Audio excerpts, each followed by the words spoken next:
Olá, amigos! O meu desejo é que a graça e a paz do Senhor Jesus esteja com você. O vento está soprando contrário à sua vida, a tempestade está assolando o seu barco. Saiba que quando o vento está contrário, a gente tem muita coisa para aprender. Aliás, a gente mais aprende quando o vento está contrário do que quando ele está a favor. Quero meditar sobre isso e, para tanto, quero ler no Evangelho de Marcos, capítulo 6, verso 45, que nos diz assim: Imediatamente obrigou seus discípulos a subir para o barco e passar adiante para o outro lado, a Betsaida, enquanto ele despedia a multidão. Tendo-os despedido, subiu ao monte a orar. Vindo à tarde, estava o barco no meio do mar, e ele sozinho em terra. E vendo-os fatigados a remar, porque o vento lhes era contrário, por volta da 4ª vigília da noite, aproximou-se deles, andando por sobre o mar, e queria passar à frente deles. Mas quando o viram andar por sobre o mar, pensaram que era um fantasma, e deram grandes gritos, porque todos o viam e estavam aterrorizados. Mas ele logo lhes disse: Tende bom ânimo, sou eu, não temais. Então subiu para o barco para estar com eles, e o vento se aquietou. Eles ficaram atônitos, pois não tinham compreendido o milagre dos pães. Antes o coração deles estava endurecido. Esse texto é extremamente curioso. A gente vai encontrar nesse texto Jesus fazendo uma coisa que não é comum ao Senhor Jesus. O quê? Obrigando alguém. A Bíblia vai dizer que o Senhor Jesus não obriga ninguém a fazer nada. O livre-arbítrio está sempre presente nas pessoas que cercam o Senhor Jesus. Ele vai dizer assim: se alguém quiser vir após mim. Perceba que Jesus não obriga nem a pessoa a ser cristão, não obriga ninguém nem a segui-lo. Ele diz: se alguém quiser vir após mim, negue-se a si mesmo, tome a sua cruz, vem e siga. É raro você encontrar Jesus obrigando alguém a fazer alguma coisa. Mas aqui ele fez isso. O texto vai dizer: imediatamente obrigou seus discípulos a subir para o barco e passar adiante para o outro lado. E aí nos surge a pergunta: por que é que Jesus obrigou seus discípulos a fazerem isso? Para compreender isso, nós temos que entender o contexto. Nós temos que entender o momento que estava envolvendo a vida dos discípulos. A Bíblia vai nos dizer no capítulo 6 do mesmo Evangelho de Marcos, os discípulos tinham saído, ordenados pelo Senhor Jesus, entrado em aldeias, entrado em cidades, e eles curaram enfermos, eles expulsaram demônios, e eles voltaram então em êxtase pelo que tinha acontecido. E o outro evangelista vai nos dizer que quando eles voltam, eles dizem assim: Mestre, no teu nome até os demônios se nos sujeitam. Então eles estavam num momento de grande euforia. Se não bastasse isso, a Bíblia vai nos dizer no verso 30 e 31 do mesmo capítulo: os apóstolos ajuntaram-se a Jesus e contaram-lhe tudo o que tinham feito e ensinado. Ele lhes disse: vinde vós aqui à parte, a um lugar deserto, e repousai um pouco, porque havia muito que iam e vinham e não tinham tempo para comer. Perceba que eles estavam num momento de aprovação. O Senhor Jesus tinha dado aprovação pelo trabalho deles. Chegou a dar ênfase de que eles iam e vinham e corriam e faziam e estavam envolvidos com a obra, envolvidos com o reino de Deus. E Jesus manda eles pararem um pouco e se assentarem para comer. Então, a primeira coisa que nós vemos, eles estavam experimentando um momento de grande euforia pelas coisas que eles mesmos faziam. Estavam vivenciando um momento de grande euforia pela própria aprovação do Senhor Jesus. E no auge, no âmago desse clima, o Senhor Jesus os obriga a entrarem no barco e atravessarem o mar. A que conclusão nós podemos chegar? O Senhor Jesus queria tirá-los daquele clima de euforia. Por isso a Bíblia vai nos dizer que ele os obrigou a passar para o outro lado.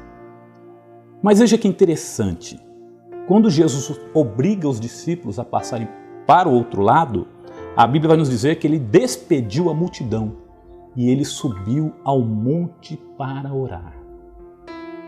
Quando a gente vai analisar essa situação e as outras situações que envolviam a vida do Senhor Jesus, a gente percebe que às vésperas de grandes realizações, às vésperas de grandes decisões, o Senhor Jesus sempre estava orando. Quando foi tentado pelo diabo, a Bíblia diz que ele estava em jejum. Antes da crucificação, estava em agonia, orando no monte do Getsêmani. Então perceba que a oração ela era presente na vida do Senhor Jesus. Porque não há como desvincular o Senhor Jesus da sua vida de oração. Assim como não dá para desvincular o crente da sua vida de oração. Conta-se uma história de um missionário que ele estava trabalhando entre os indígenas de uma determinada tribo e ele se apercebeu então que eles se hidratavam somente com água de coco, porque faltava água naquela ilha. E ele então convidou os nativos a cavarem um poço. E os nativos não conheciam o que era isso. E ele disse assim que ia brotar água do chão, ia sair água do chão. E eles começaram a rir e se recusaram a ajudar aquele homem a cavar. Mas ele começou a cavar sozinho. E depois de muito tempo cavando, achou água e água doce. Os nativos ficaram maravilhados e de repente o chefe daquela tribo pensou consigo e disse assim: se ele tira água do chão, nós também tiramos água do chão.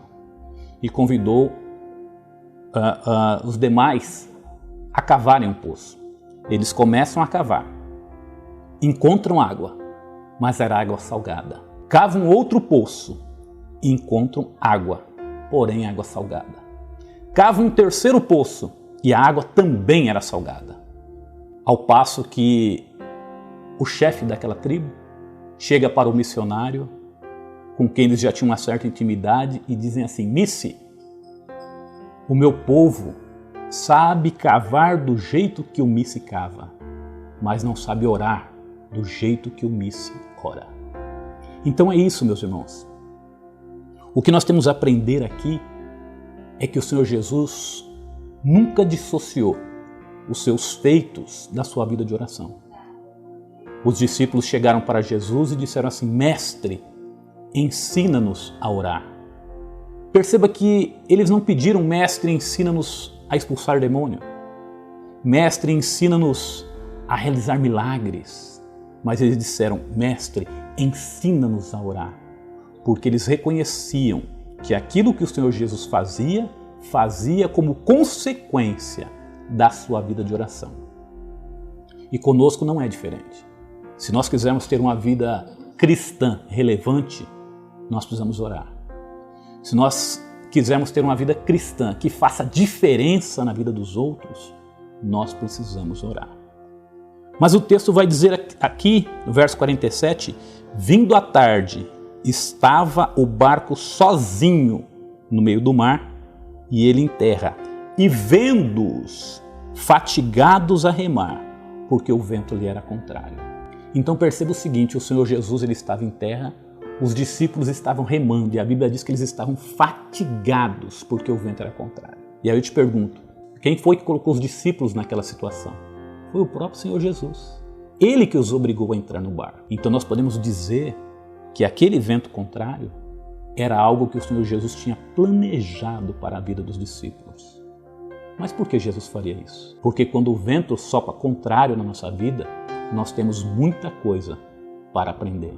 Primeira observação que nós podemos fazer aqui: a Bíblia nos diz que de onde o Senhor Jesus estava, ele os via fatigados a remar. Então nós podemos dizer que não importa a situação que nós estejamos atravessando, o Senhor sempre nos vê. O texto nos diz assim, que Jesus via que eles estavam fatigados e sabia que o vento lhes era contrário. E se não bastasse isso, o texto vai dizer assim: por volta da 4ª vigília da noite. Os judeus eles dividiam, os romanos também dividiam a noite em vigílias. A noite do judeu, ela ia: primeira vigília, das 18 às 21. Segunda vigília, das 21 às 24. Terceira vigília, das 24 às 3. E quarta vigília, das 3 às 6 da manhã. Perceba que o Senhor Jesus foi socorrer esses discípulos na 4ª vigília da noite, depois de muito tempo remando contra o vento. E talvez você esteja remando contra o vento e se perguntando, quando é que isso vai acabar? Quanto tempo dura essa lição do vento contrário? E a resposta que eu tenho para você é que ela dura o tempo que Deus quiser. Mas uma coisa eu posso te afirmar, a lição do vento contrário, ela não vem para te matar. Talvez você fique até fatigado de tanto remar, mas morrer eu garanto que você não vai. E o texto nos diz assim, que por volta da 4ª vigília da noite, ele apresentou-se andando por sobre o mar. E a Bíblia diz que ele queria passar à frente deles. Então veja bem, eles estavam no meio do mar, Jesus sai andando e queria passar à frente. Esse era o propósito do Senhor Jesus. Mas olha que interessante, mas quando o viram andar por sobre o mar, pensaram que era um fantasma e deram grandes gritos, porque todos o viam e estavam aterrorizados.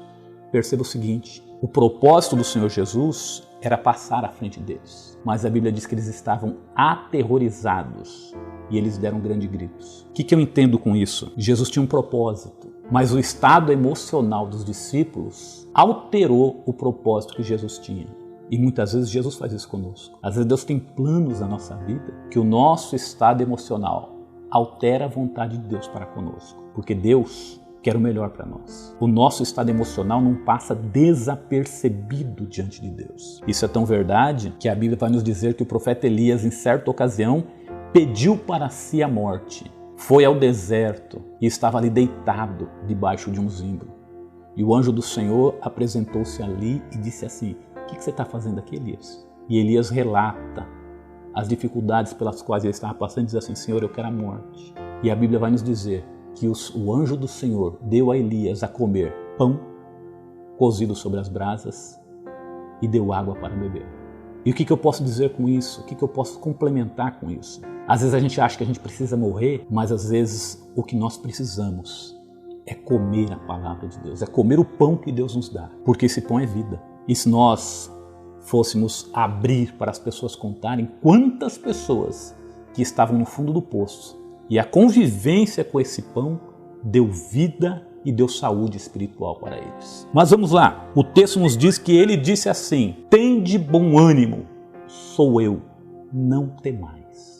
Existem momentos que ouvir a palavra de Deus é como se fosse uma verdadeira injeção de ânimo na nossa vida. A Bíblia vai nos dizer que Ana, ela buscava por um filho, ela clamava por um filho, porque a sociedade em que eles viviam era vexatório, era vergonhoso para uma mulher não ter filhos. E a Bíblia diz que ela orava ao Senhor, estava orando ao Senhor, na casa do Senhor. E a Bíblia diz que ela estava tão emocionada nas suas orações, que a sua boca se mexia, mas ela não pronunciava palavras. De maneira que o sacerdote chegou para ela, se aproximou e disse, mulher, até quando você vai estar apegada ao vinho? E ela disse, meu Senhor, eu não fiz uso de bebida nenhuma.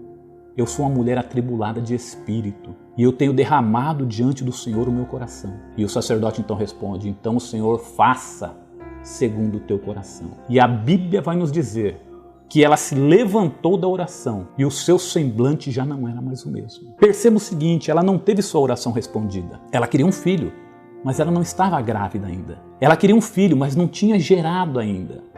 Mas o fato de ter estado na casa de Deus, ter ouvido a voz de Deus, fez o seu semblante mudar. E quantas vezes isso não acontece nas nossas vidas? Quando os problemas parecem que vão tomar conta da nossa vida e nós ouvimos a voz de Deus. Os problemas não mudaram, mas o que mudou foi o nosso interior, pelo fato de nós termos ouvido a voz de Deus.